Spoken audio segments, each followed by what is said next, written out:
dia a todos. Eu fico muito lisonjeada de estar aqui hoje no Telesaúde falando sobre RAPS, já que é um tema tão importante, tão relevante. É claro que assim, o tema não conseguiremos nos aprofundar da forma talvez como seria necessário, mas acho que é um despertar, né, para se pensar sobre a RAPS, já que é uma coisa tão nova e que precisamos nos sensibilizar para esse tema para que realmente possamos fazer ações efetivas dentro da proposta do SUS, né? Só para fazer uma introdução, a minha formação é em psicologia, atuo na área de saúde mental há 10 anos, venho de um serviço de assistência, um CAPS infantil aqui no município de Cuiabá, e atualmente estou na área técnica de saúde mental do governo do estado, né, de Mato Grosso. Então eu vou falar um pouquinho da RAPS, né, que é a Rede de Atenção Psicossocial. E quando a gente fala em RAPS, na realidade a gente tem que pensar em um momento anterior, como que a RAPS surge, né? Como que se vem a ideia de uma rede, né, dentro da proposta de SUS. A gente pensa que a RAPS ela surge a partir da RAS, né, que é a Rede de Atenção à Saúde, que ela se direciona, ela se torna uma diretriz mais sistematizada através da portaria, né? Uma portaria ministerial que vem em 2010, de 31 de dezembro de 2010, a portaria 4.279, quando ela tenta, de alguma forma, explicitar, né, o que já se falava desde a criação do SUS. Quando o SUS é criado e se falam sobre os princípios do SUS, quando se fala em integralidade, isso está implícito, o cuidado de uma forma em rede, articulada, sistêmica. Então, na verdade, a RAS, ela já está desde a criação do SUS, porém de uma forma muito implícita. E aí, quando vem em 2010 essa portaria, nós percebemos uma tentativa de articular de uma forma explícita a RAS. Então, retomando onde a gente tinha parado, quando a gente vai falar em RAPS, a gente tem que pensar num processo anterior, que seria a RAS. Da onde que surge a RAPS? Ela surge da RAS, através de uma portaria de 2010, quando se tem um direcionamento, né, através dessa portaria ministerial, de como que seriam esses arranjos organizacionais de saúde para garantir um cuidado de uma forma integral. Se a gente for pensar, essa ideia de rede, ela já estava constituída desde dos princípios do SUS, desde a constituição do SUS, quando o SUS fala, em um de seus princípios, da integralidade. Então, a gente pode pensar que essa ideia de rede, ela não é tão nova assim, né? Ela vem com o surgimento do SUS, mas talvez ela seja nova no sentido de aplicabilidade real dentro dos serviços de saúde, dos seus componentes e dos seus pontos de atenção. Então, a partir de uma não efetividade dessa rede, que de uma certa forma estava implícita, em 2010 se surge essa portaria como uma forma de criar diretrizes para a implantação dessa rede. E o que seriam essa rede de atenção? Seriam arranjos organizativos, né, de ações através de serviços ou através de pontos de atenção, de componentes que vão estar constituindo essa rede, que vão ser constituídos através de diferentes níveis de atenção ou densidades tecnológicas, mas que de uma certa forma elas vão estar integradas, né? Integradas num nível não verticalizado de relações, mas num nível horizontal. né? O que seria isso? Anteriormente, a gente pensava em serviços ou pontos de atenção, né? Serviços de saúde, onde eles se relacionariam através de níveis de cuidado, né? Atenção primária, atenção secundária, atenção terciária. De uma forma muito verticalizada, né? Onde a atenção primária encaminharia para secundária, secundária para terciária. E assim, essas relações elas eram através desses níveis. E a partir de uma nova concepção de rede, essas relações elas vão ser permeadas por uma horizontalidade, através de uma forma horizontal, ou seja, essas relações elas não estão em níveis de atendimento, mas na necessidade do usuário. Os níveis e essas densidades tecnológicas que a Haas chama, elas vão existir. Vai existir o serviço que presta um atendimento primário, o serviço ou o ponto de atenção que presta um atendimento secundário e terciário. Porém, as relações que vão se estabelecer vão ser diferentes, o que faz com que a responsabilidade de um cuidado integral e contínuo é de todos. Esse paciente ou esse usuário, ele não é naquele momento só do sistema do nível primário, mas ele também é do secundário, né? Ele também pode ser do terciário, ele é de todos, ele é do SUS. Essa é a nova lógica de rede. Né, quando nós pensamos em RAS, e aí se inclui a RAPS, que é a Rede de Atenção Psicossocial.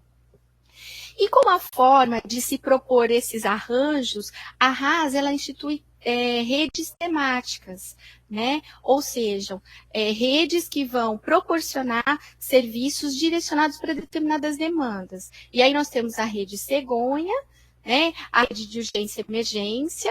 São 5 redes temáticas, a rede de doenças crônicas, a rede de cuidado da pessoa com deficiência, e nós vamos ter a RAPS, que é a rede de atenção psicossocial, que se torna uma rede instituída através de uma portaria, que é a portaria 3.088, de 23 de dezembro de 2011. Então, assim, as diretrizes são recentes, porém, a ideia de rede e a ideia de integralidade, ela está lá no início, com o SUS, com o surgimento do SUS. Né? E por que pensar na saúde mental, numa rede temática voltada para a saúde mental?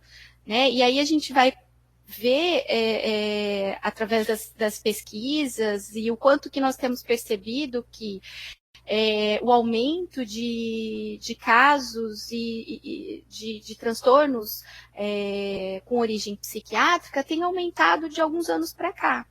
Né? Então, só para a gente ter uma ideia, segundo uma pesquisa americana, de 10 doenças, né, das 10 doenças mais incapacitantes em todo o mundo, 5 são de origem psiquiátrica, né, e aí a gente pode citar talvez as mais comuns ou as mais as de maior incidência, né, como a depressão, transtorno afetivo bipolar, a própria questão do uso de álcool e outras drogas, né, as psicoses, os transtornos o obsessivo-compulsivo, os transtornos neuróticos. Enfim, se a gente for pensar, então, dessas 10 doenças mais incapacitantes, 50% tem origem psiquiátrica. Então, isso faz nós pensarmos o quanto que precisamos repensar a nossa postura de cuidado em saúde mental. Por quê? Porque a saúde mental ela tem uma peculiaridade, né? À medida que eu me foco, o meu cuidado, apenas num cuidado clínico, ou num cuidado apenas de remissão de sintomas, a sua efetividade é muito baixa, é muito pequena. Por isso que nós vemos, talvez, um número tão grande ainda de internações, de pacientes que recebem alta e retornam aos serviços. Por quê? Porque a gente não pensa num olhar diferenciado para a saúde mental, dentro das suas peculiaridades que envolvem outros aspectos, além de uma questão apenas clínica. né? Então, talvez por isso se tenha se pensado, não só pela questão da incidência, mas na questão da peculiaridade do cuidado em saúde mental, de se criar uma rede temática voltada para a atenção psicossocial, né? Então, isso é uma questão que eu acho que é importante se frisar muito, e que os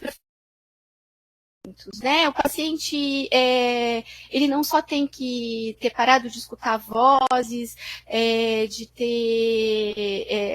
estar apresentando sintomas alucinatórios, não. Só a administração de medicação e a proposta terapêutica de somente uma remissão de sintomas, agora ele não está mais escutando as vozes, agora ele já está conseguindo dormir, então vamos dar alta para ele, ele volta para casa.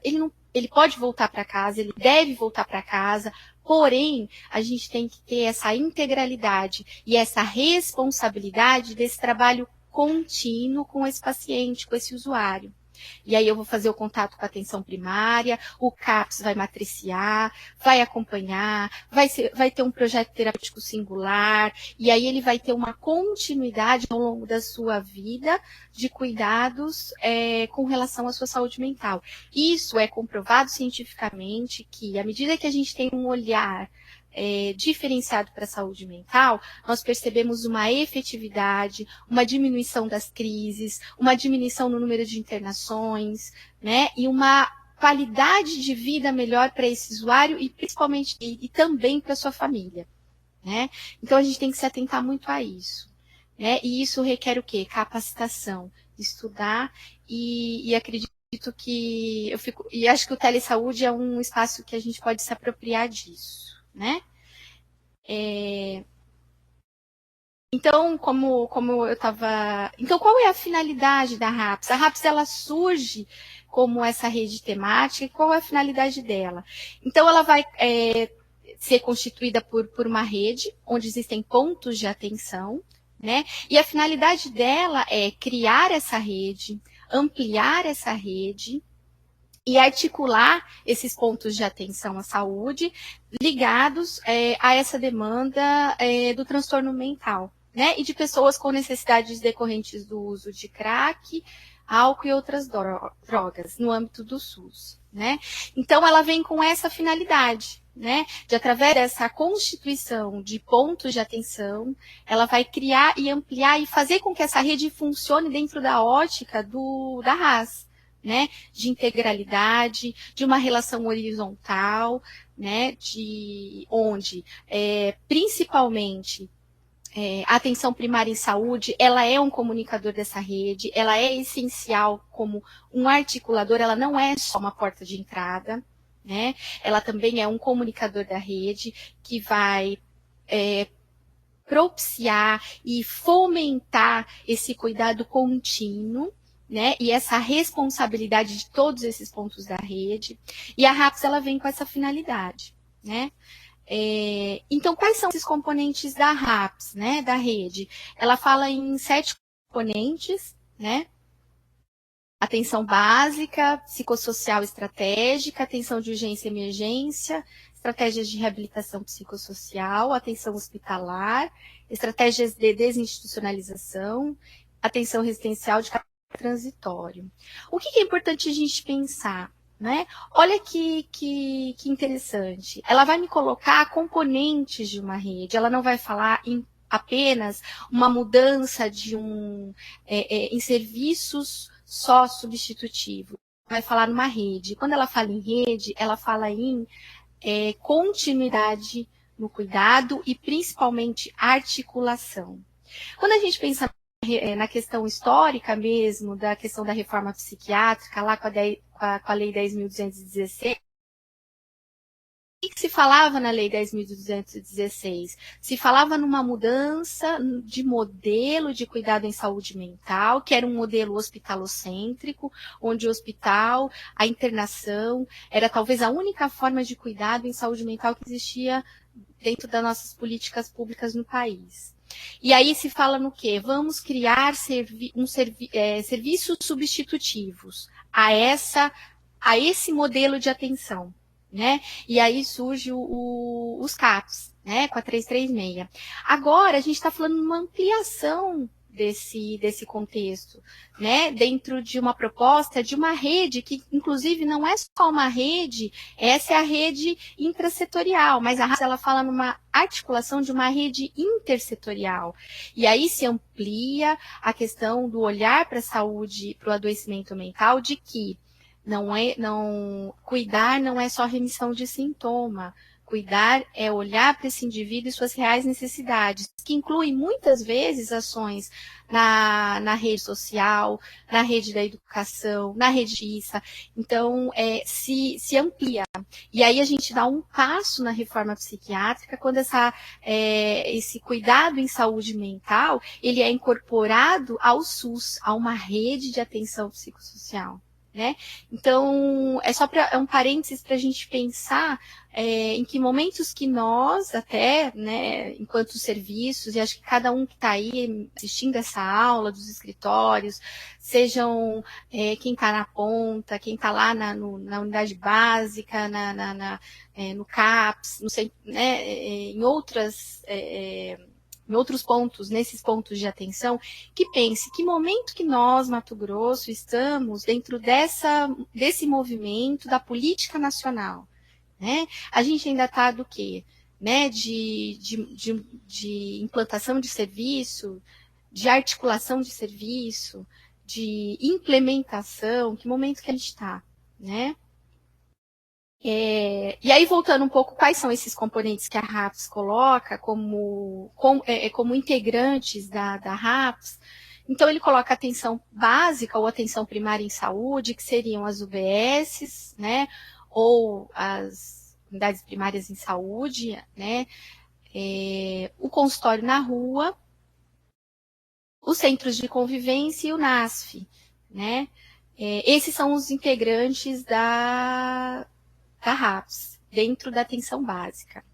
Dentro da atenção psicossocial estratégica, eles colocam todos os CAPs com as suas modalidades, né? CAPS 1, CAPS 2, CAPS 3, CAPS AD, que é álcool e drogas, e CAPS I, que é o CAPS que atende a demanda infanto-juvenil, né? Aí todas as suas modalidades, né? Atenção de urgência e emergência, que seriam o SAMU, as salas de estabilização, né, as UPAs, as UBSs também enquanto porta de entrada, então ela está considerada como um ponto de urgência e emergência, porque ela vai receber, né, ela vai acolher essa demanda, e as portas hospitalares de urgência dos pronto-socorros, né, que também é um ponto de atenção de urgência e emergência. Dentro das estratégias aí nós temos as estratégias de reabilitação psicossocial, que são estratégias voltadas para uma articulação, e aí entra a intersetorialidade, apesar de estarmos falando de um ponto da RAPS, mas aí entra a articulação intersetorial com redes sociais através de promoção e construção de iniciativas de geração de renda e cooperativas, né? Que são estratégias para reinserir, para que esses usuários, de alguma forma, se sintam pertencentes a um contexto social. E aí, mais uma vez, a gente não tem somente serviços substitutivos ao hospital, como a gente tinha lá na proposta 10.216. A gente está pensando esse indivíduo como um ser social também. Opa, desculpa, bati a mão aqui. Um ser social também, que precisa ser cuidado dentro de outros âmbitos, além de uma questão só de sintoma, né? E esses são os pontos referentes à estratégia de reabilitação psicossocial. Atenção hospitalar, entram as enfermarias especializadas nos hospitais gerais, que seriam os leitos psiquiátricos ou as enfermarias especializadas na psiquiatria dentro dos hospitais gerais. Por quê? Quando a gente fala em fechamento ou a não utilização dos hospitais psiquiátricos, a gente não é contra a internação. A internação ela é necessária. né, em algum momento, mas ela deve ser a última instância. E à medida que a gente tem um cuidado integral, como eu falei, se esse indivíduo, esse usuário, ele for bem cuidado nessa rede dentro das suas reais necessidades, a incidência de internação é muito pequena.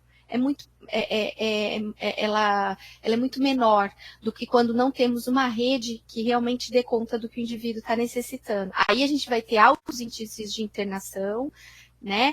E em locais que não necessariamente apresentam um contexto de cuidado adequado para uma melhora, né? Que seriam os hospitais psiquiátricos que nós vimos na década de 20, 30, enfim.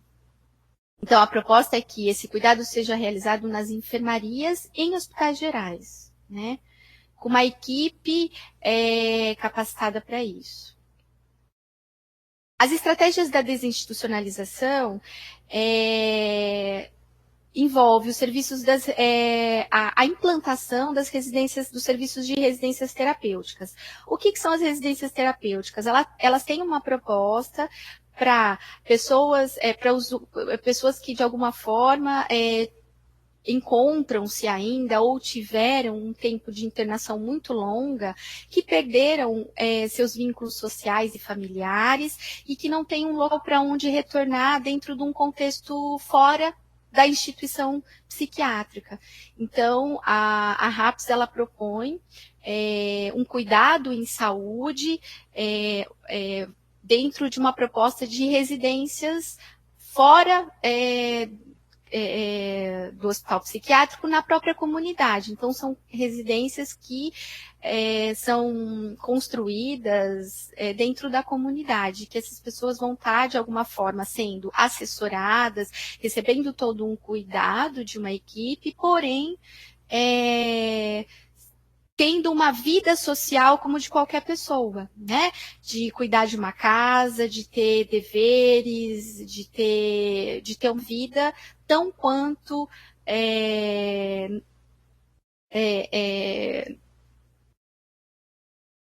qualquer pessoa, né? Então, essa é uma das estratégias da desinstitucionalização, né? Uma das. Atenção residencial de caráter transitório, nós temos dois pontos de atenção, que são as unidades de acolhimento e os serviços de atenção em regime residencial. Elas também têm uma proposta de cuidado de saúde em um ambiente residencial, porém é transitório, né? E ela está voltada para pessoas com uso de crack e outras drogas, né? E elas vão ter uma diferenciação de tempo nesse caráter transitório. Por exemplo, as unidades de acolhimento é um período de permanência de até 6 meses, né? E ela pode ser uma unidade de acolhimento adulto e pode ser uma unidade de acolhimento voltada para a infância, né? Para a juventude, né? Os serviços de atenção em regime residencial, eles têm uma mesma proposta, porém não somente para adultos, e ela tem um tempo mais estendido, né? No caso, 9 meses. Né? E são para aqueles indivíduos que estão em situação de vulnerabilidade social, de alguma forma esse vínculo social está fragilizado, familiar, rompido, e aí tem essa possibilidade de um cuidado transitório, à medida que a rede se organiza para dar conta, para que ele realmente seja inserido dentro do seu contexto familiar ou social, para que ele possa sair dessa forma de atenção de cuidado. Então, esses são os nossos componentes da RAPS, né? Que devem se articular, né? Não no que é primário, secundário e terciário, mas numa composição de rede, onde todos são responsáveis por aquele indivíduo que de alguma forma precisa de algum desses níveis de atenção ou de algum dessas formas de cuidado em algum momento da vida dele, né? Então, o que a RAPS propõe, né? Além dessa rede como ela tem uma rede que, de uma certa forma, é bem complexa, né? Esses componentes, ela propõe que se devem existir eixos estratégicos para que a RAPS consiga realmente não só criar serviços, mas ampliar e implementar essa rede, porque só abrir serviços não adianta.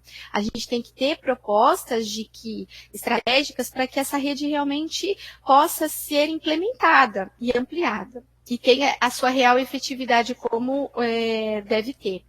Então, a RAPS ela coloca 4 eixos, né, estratégicos para se promover a implementação dessa rede. O primeiro deles, ela coloca uma ampliação de acesso a essa rede integral à saúde mental. Então, nós temos que promover uma facilidade de cuidado em todos esses níveis de atenção. E para isso, é possível que nós temos uma rede qualificada e que se articule dentro de uma proposta de cuidado contínuo, responsabilidade e integralidade, né? Esse acesso ele só vai ser possível, como eu falei também, à medida que essa rede ela se qualificar, né? Ela compreender o que é saúde mental e como deve ser esse cuidado dentro de uma nova proposta, de uma mudança de paradigma com relação ao cuidado em saúde mental. E à medida que ela consegue ela vai conseguir entender que as ações elas não são só intrasetoriais, mas elas são intersetoriais, que muitas vezes a saúde não basta nesse cuidado. Ela vai ter que procurar assistência social, ela vai ter que procurar educação, ela vai ter que procurar a justiça, ela vai ter que procurar outros meios, não para jogar não para transferir um cuidado para o outro, mas para trabalhar conjuntamente, que é esse o lugar de uma proposta de rede, intra e intersetorial, né? Então, esse seria o eixo 3. O eixo 4 seriam as ações de prevenção e redução de danos. À medida que todos trabalham com uma medida de cuidado preventivo e na redução de danos, a gente percebe que para se chegar em cuidados a nível terciário, são reduzidos e se tornam menos frequentes, né? Aí a internação ela vai ser menor. E aí não precisamos talvez de tantos leitos como temos no nosso estado, né, já que ainda compomos 2 hospitais psiquiátricos no nosso estado, né, enfim. A partir dessa ideia a partir da Constituição, na realidade, dessas diretrizes da RAPS, a RAPS institula que só é possível, talvez, promover realmente essas articulações desses eixos através de grupos, que ele fala grupos condutores, que podem ser estaduais e municipais. Aqui no nosso estado, a gente tem um grupo condutor estadual da RAPS, que é composto não só de integrantes dessa rede de atenção psicossocial, mas de instituições que são representadas, né, por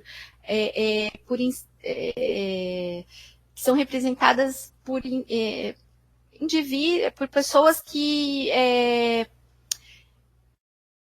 são de outras áreas, não só da saúde. Então, nós temos representantes intersetoriais dentro da constituição desse grupo condutor estadual hoje no nosso estado.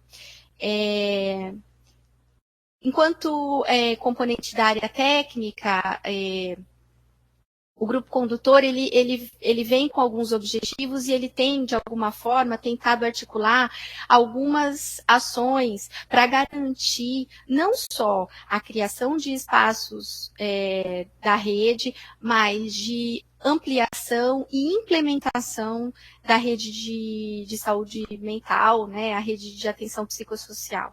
Então, o grupo condutor, à medida que ele é instituído e que ele é criado, ele tem alguns objetivos dentro da proposta da RAPS. Ele vai estar, através dessas representações intrasetoriais e intersetoriais, organizando processos de trabalho que vão estar voltados para a implementação da rede, como uma forma de garantir a ampliação do acesso, a qualidade desse serviço, a efetividade, a articulação, a integração desses pontos, né, através de propostas de trabalho. Né? Então, essa é uma finalidade do grupo condutor. Em um dado momento, apesar de eu não ter participado, os municípios eles começaram a constituir alguns grupos condutores municipais, porém me parece que até o presente momento isso está um pouco enfraquecido.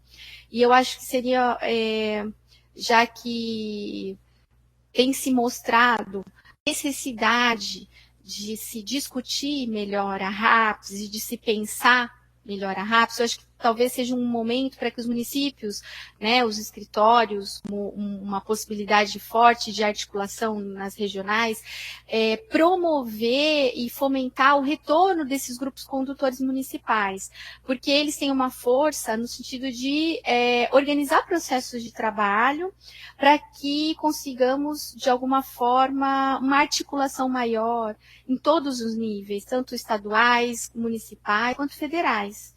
Né? Então, ele é um instrumento que a RAPS nos dá para que possamos nos articular e criar processos de trabalho que vão, inclusive, de acordo e que podemos construir conforme a nossa realidade local, né? E aí vem a questão de pensarmos na regionalização, né?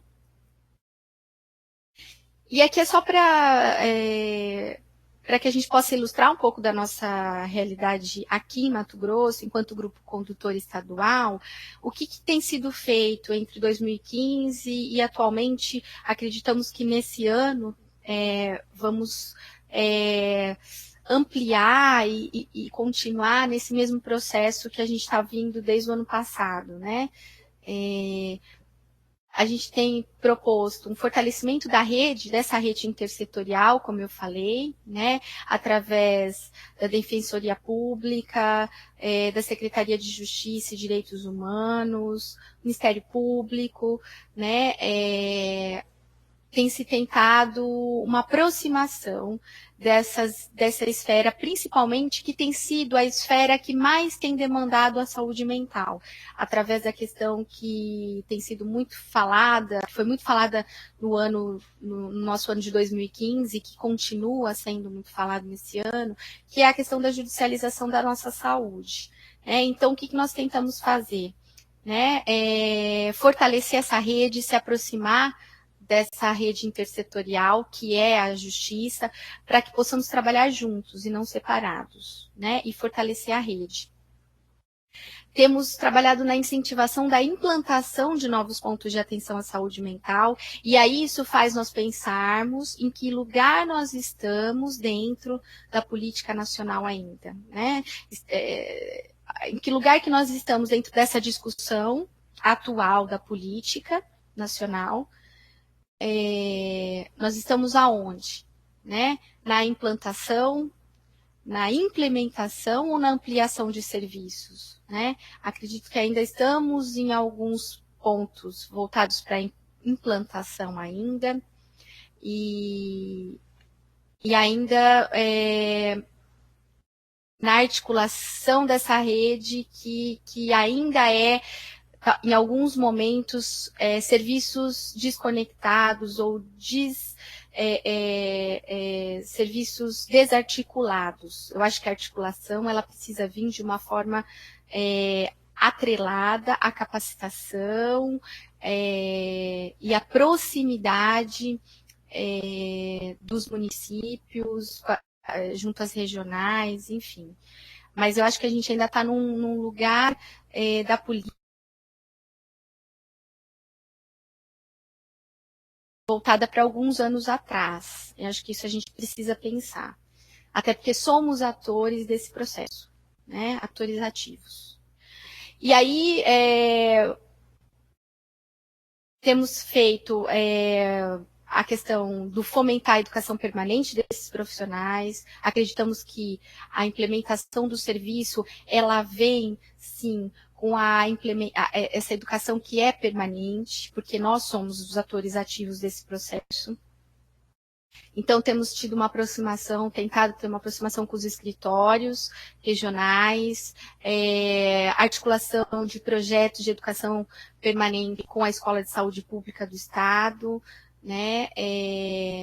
E ano passado estava se articulando uma parceria com a Fiocruz, né? E o Telesaúde, que eu acho que também é um caminho bem interessante, que a gente tem que se apropriar mais desse recurso que temos, para nos aproximarmos e discutirmos melhor. E criar instrumento de monitoramento e avaliação da rede de atenção em saúde mental. Percebemos uma dificuldade muito grande de mapeamento da nossa realidade. Como que vamos entender como devemos nos articular, como devemos cuidar, se não sabemos qual é a nossa realidade, né? Já que falamos de uma regionalização e de especificidades dentro de diversas áreas, né? Num estado onde um estado muito extenso, uma diversidade de demandas, né? A questão das demandas de vulnerabilidade, né? Que seria a demanda da infância, que é muito pouco debatida, né? A nossa questão indígena também, que é muito pouco debatida. Então, precisamos criar instrumentos para que consigamos entender a nossa realidade e avaliar como que a nossa rede hoje atua e trabalha, para que assim possamos criar um planejamento talvez mais efetivo e comprometido, enfim, né? Eu trouxe alguns dados para a gente pensar um pouco na nossa questão da nossa realidade local, né? Esse relatório foi do Encontro de Saúde Mental de 2010, e aí nós temos o número de implantação, de criação, né, de CAPs, de 2004 a 2012, dentro das modalidades. Então, nós podemos ver que em 2004, nós temos um total de 27 CAPs implantados no nosso estado. Em 2013, 39. Hoje nós temos 43 CAPs, né?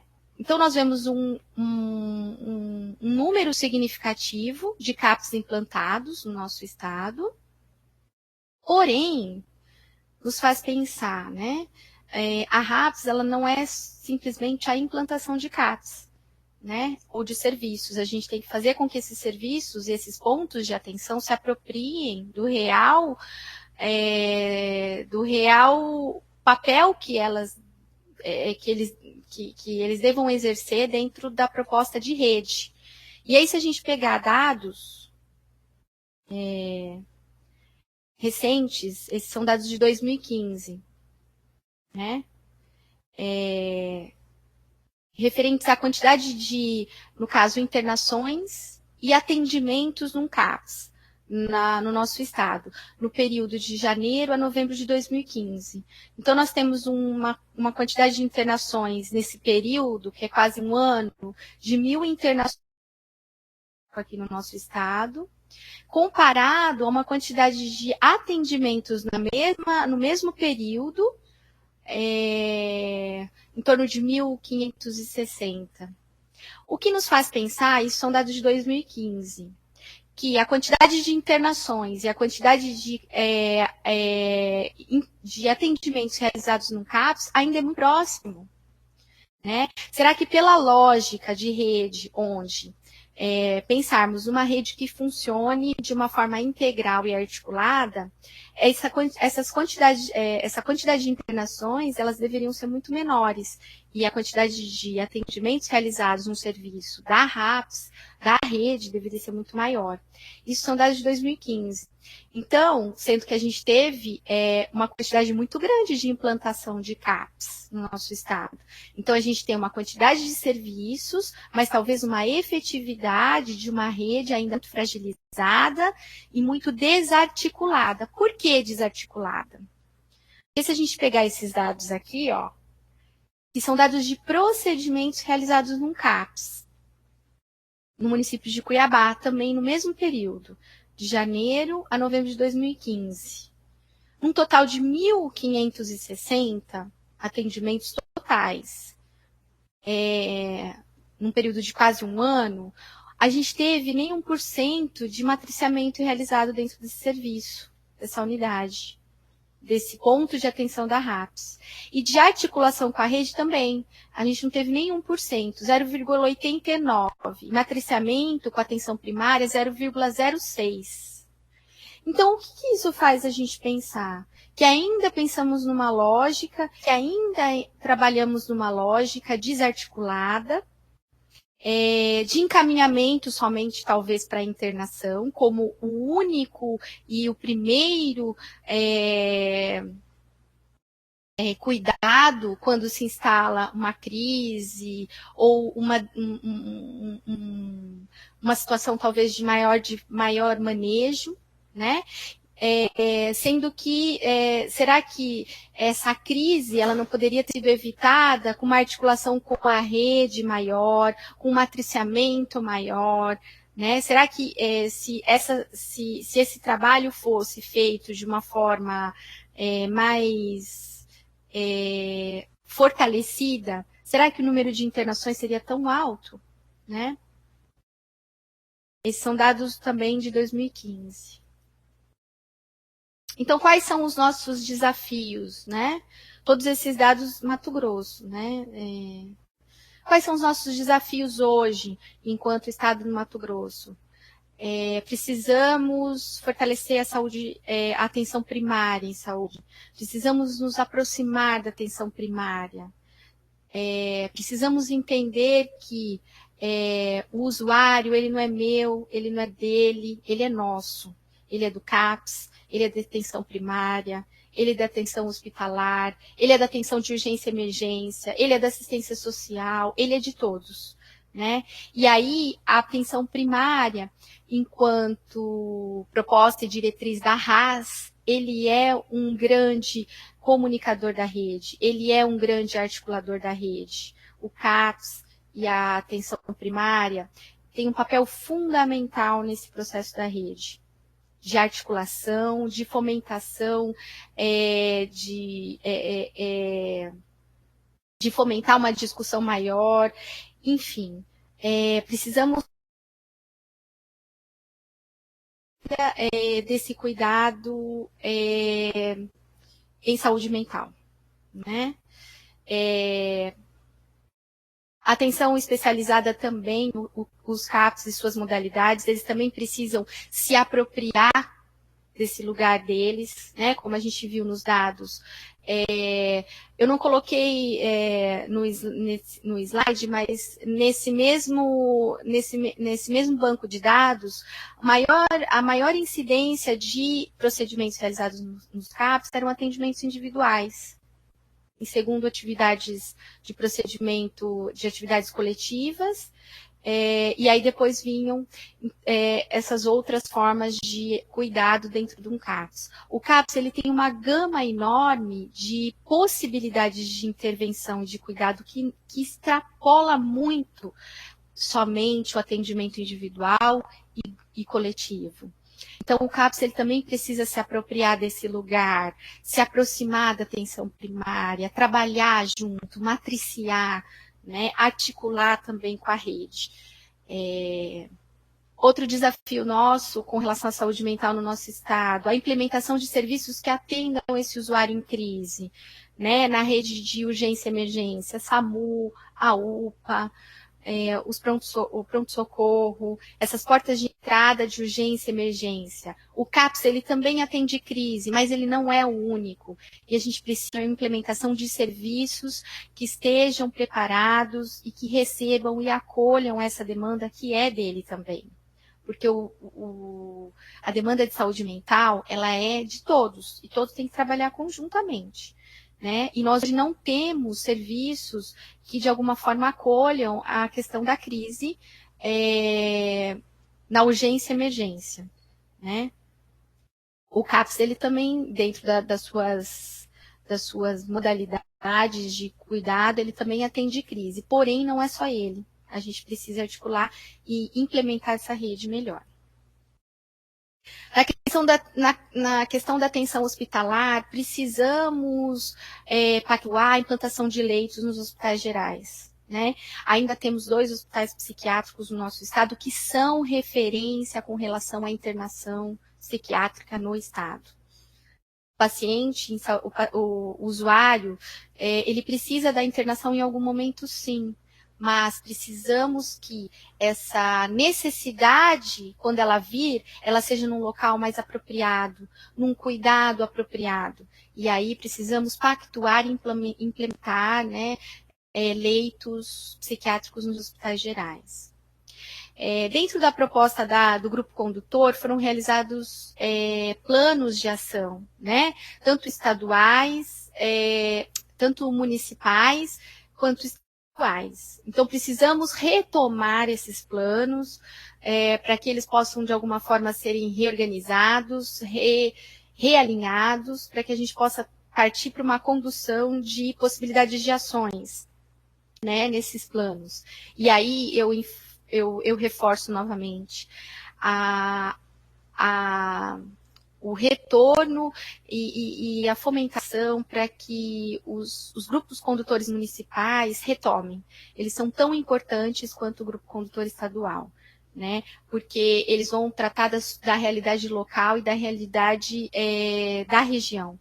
Então, vocês têm a força e precisam retomar esse espaço de apropriação técnica para a condução do Estado nas regionais, nas suas regionais, né?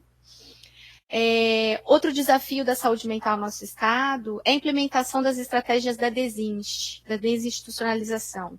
Ainda temos 2 hospitais psiquiátricos, reforço, que ainda continuam sendo uma referência de cuidado em saúde mental. Precisamos reverter e isso fazer com que as pessoas entendam que o cuidado em saúde mental não é um único cuidado, que é a internação, mas é uma rede, são pontos de cuidado que devem ser constituídos e implementados. A construção de políticas que favoreçam uma central de regulação psiquiátrica a nível estadual. Hoje nós temos uma central de regulação psiquiátrica que funciona dentro de um hospital psiquiátrico.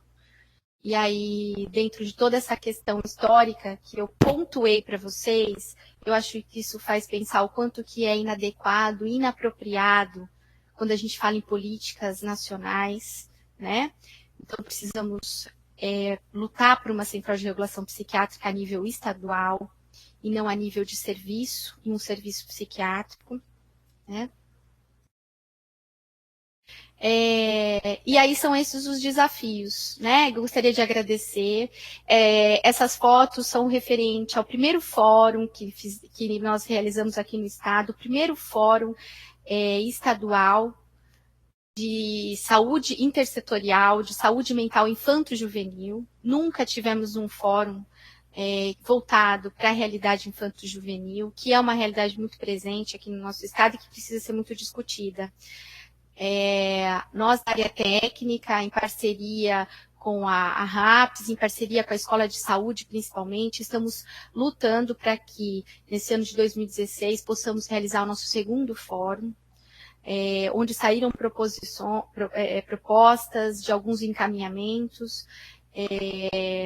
Foi um espaço coletivo, desde a sua construção do projeto até a execução das propostas. Teve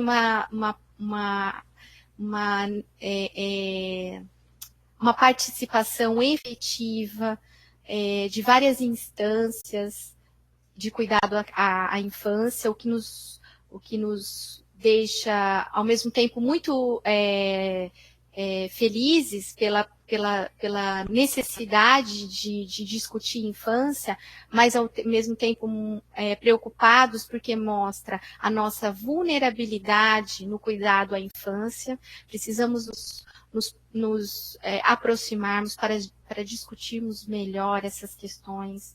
E aí fica o convite para que, quando acontecer, nesse ano de 2016, o nosso segundo Fórum Intersetorial em Saúde Mental Infanto-Juvenil, todos possam contribuir e estejam presentes, né?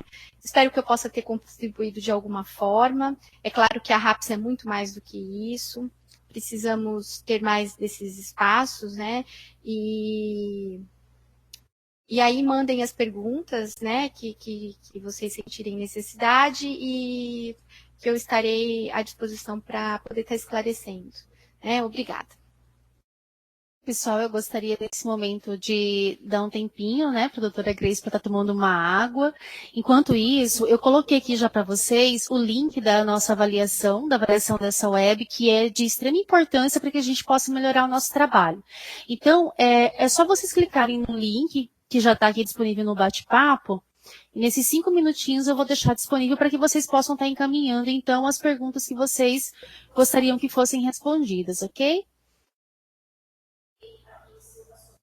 Então, eu vou fazer na ordem, tá? Que as perguntas chegarem. E está aberta para questões. Aí você me fala quando pode falar, né? Sim. Pessoal, vamos voltar então. Nós temos aqui 2 questões. A primeira, que é da Marinage, ela gostaria de saber se a esquizofrenia, no início sendo tratada, ela pode voltar na vida adulta, doutora Grace. Então, Marinaide, né? Apesar de eu não ser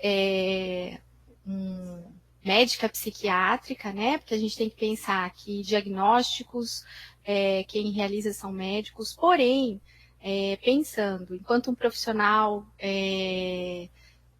da saúde, que tem um conhecimento sobre transtornos psiquiátricos por ter trabalhado na área de saúde mental, as esquizofrenias, que são quadros psicóticos, né, como todos da proposta médica, os transtornos psiquiátricos, eles não têm uma cura, eles precisam ter um cuidado dentro da lógica de vida, dentro de uma, como que eu posso dizer, tem que ter um tratamento contínuo, um cuidado contínuo ao longo da vida, né? Então, independente dele ter apresentado ou desenvolvido um quadro psiquiátrico, no caso, que ela está perguntando da esquizofrenia, seja na infância ou seja na vida adulta, ele vai ter que tratar a vida inteira, né?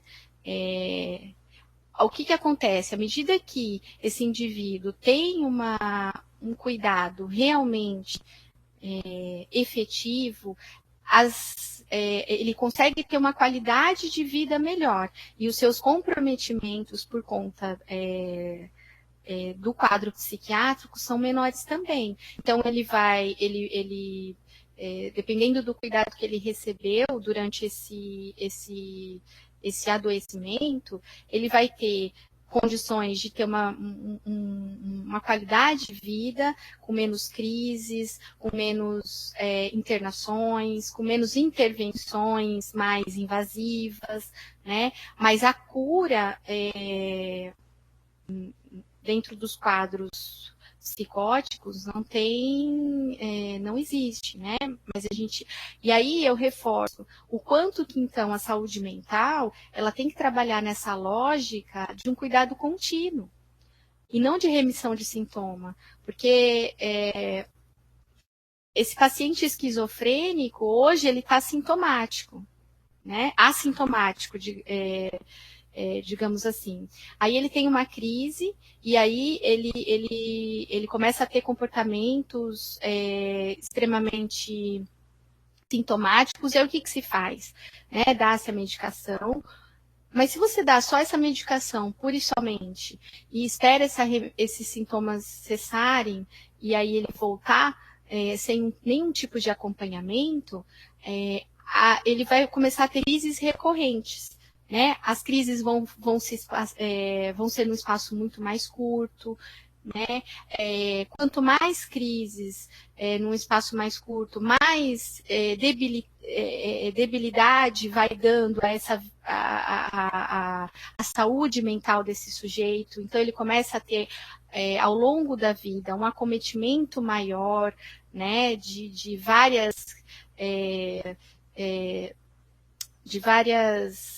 níveis, né? Seja nível cognitivo, seja nível psicomotor, seja nível social, e aí ele só tem um agravante do quadro dele, né?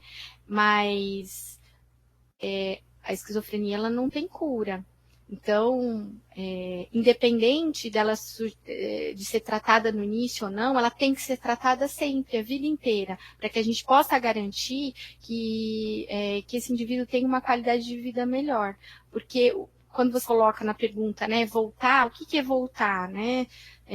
Ter uma crise novamente, ele vai ter a crise, né? Mas à medida que ele tiver um cuidado integral e contínuo, essas crises vão ser muito mais espaçadas.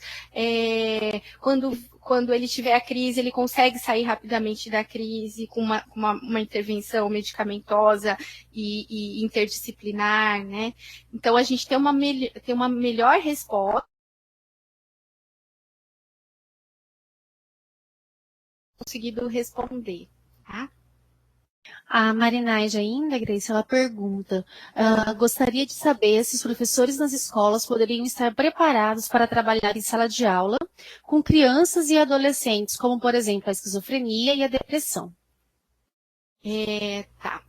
Marinaide, quando a gente pensa na questão da escola, a escola ela não vai cuidar de questões ligadas à saúde dessa criança ou desse adolescente, enfim, né? Se fala de crianças e adolescentes. Mas ao mesmo tempo, ela tem que trabalhar, ela tem que estar integrada à saúde no sentido de aproximação. Né? Por quê? Porque a criança que tem um quadro de algum quadro psiquiátrico, ela não deve estar fora da escola na medida que ela tá instável, ela está conseguindo ir para a escola, por exemplo. Ela não tem que estar, ela tem que estar integrada nesse contexto. Né? Porém, a escola ela tem que estar atenta a acolher essa demanda, mas acolher no sentido de cuidado e não de que ele deve ser essa demanda deve ser uma criança ou um adolescente que deve ser visto de uma forma diferenciada, mas ele deve ser acolhido naquilo que ele mostra de necessidade. E aí, por que a escola, os professores têm que trabalhar muito próximos no caso da rede de saúde? Porque à medida que ele percebe e ele conhece essa criança com todas as suas peculiaridades, o professor vai começar a perceber que aquela criança está diferente do que ela é. Né? Mesmo ela sendo uma criança talvez mais, por exemplo, retraída, uma maior dificuldade de relacionamento interpessoal, que tem um ritmo diferente das outras crianças. Se o professor acolhe a criança dentro dessa peculiaridade dela, e à medida que ele acolhe e conhece ela, ele vai perceber quando ela começa a não estar bem. E aí ele não vai fazer diagnóstico, mas ele vai perceber que aquela criança está diferente e que talvez ela precise de um cuidado da saúde. E aí a escola se aproxima da saúde, inclusive para dizer, olha, essa criança ou esse adolescente, ele não é assim. Ele está diferente. Eu acho que ela precisa ser olhada por vocês. E aí a saúde acolhe aquilo que é dela. Mas aí se trabalha o quê? Conjuntamente. Inclusive para a escola saber lidar com algumas peculiaridades dessa criança. Mas ela não vai fazer o papel de saúde. Ela vai trabalhar junto com a saúde, né? E às vezes a gente percebe as escolas fazendo esse papel da saúde, colocando diagnósticos, falando o que a criança tem ou o que ela não tem. E isso é muito ruim, né? Porque à medida que a gente faz isso, a gente pode colocar rótulos nas crianças colocar, como que eu posso dizer? Colocar nome de algumas nome de doenças, de adoecimento, isso acaba sendo a representação daquele indivíduo naquele contexto, né? O que não é saudável. E se a gente está pensando em saúde mental, a gente tem que pensar de uma melhor maneira possível. E a melhor maneira possível é de aproximação. Até porque quando a gente pensa na questão da infância, da criança e do adolescente, o primeiro tá bem é na escola, né? E aí ela vai começar a ter um comportamento diferente. E aí a escola se aproxima da saúde para a saúde fazer o papel dela, né? E não se apropriar desse lugar que é da saúde, dizer o que ela tem, ou o que ela precisa, qual que é o acompanhamento, né? Enfim, eu acredito que seja mais ou menos esse o caminho. Espero que eu possa ter respondido. Sim, só para complementar, ela fala que o problema está com relação aos professores, né, que muitas vezes discriminam essas crianças e esses adolescentes, né, que não entendem, na verdade, o que está acontecendo naquele momento. Isso, Marinite. Aí, esse é o momento da saúde se aproximar da educação. Inclusive, para mostrar para essa escola o quanto que essa criança ela precisa de um ambiente acolhedor, que a escola tem que conseguir escutar essa peculiaridade da criança, né, para que não se criem mais rótulos. Aí a atenção primária, né, ou o próprio CAPS, né, já que às vezes a atenção primária não tem essa amplitude, enfim, às vezes a expertise da saúde mental.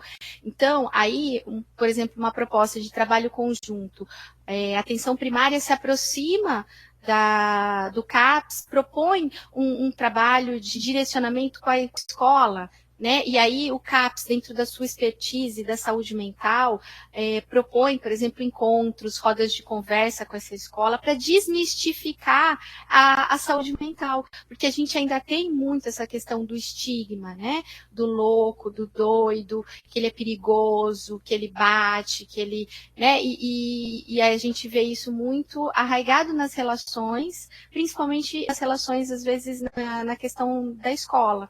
Então, a gente precisa se aproximar da escola para que a gente consiga ir quebrando esses estigmas da loucura, né?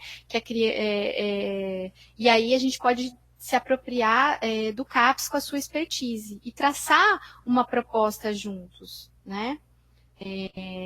Enfim, acho que é isso, né? E é um trabalho difícil de formiguinha. Né? Então, Grace, só para a gente finalizar, então, a Loredana ela é do escritório de Peixoto e ela gostaria de saber qual é a programação para os escritórios agora para 2016. Então, a gente fez um plano, né, de ações da área técnica, e a nossa proposta, até estava sendo discutido isso ontem, que a gente se aproxime dos escritórios. A gente tem feito visitas em loco para alguns escritórios, até porque a área técnica atualmente conta com componentes novos, né?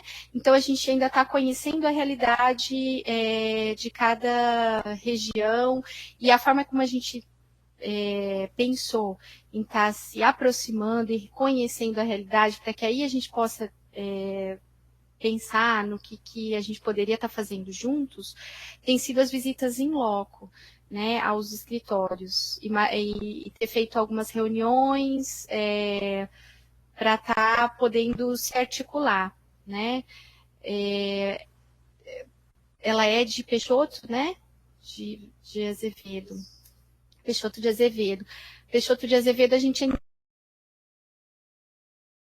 visita, mas a gente está se programando essa aproximação através das visitas da área técnica em loco. Essa é a previsão nossa para os escritórios, né? Para que vocês estejam mais próximos de nós. Grace, eu gostaria então de agradecer, em nome do Telesaúde, a sua presença, a sua participação, assim como a de todos que estão presentes, né, nessa web de hoje. Gostaria que, por favor, você finalizasse para a gente. Primeiro eu gostaria de agradecer, acho que a todos que estão mandando perguntas, a todos que se dispuseram a abrir um tempo, né, para escutar um pouquinho sobre RAPS. A área técnica hoje, ela está composta por duas técnicas, né? Eu, Grace, e a Valéria Volo, que também está compondo a equipe da área.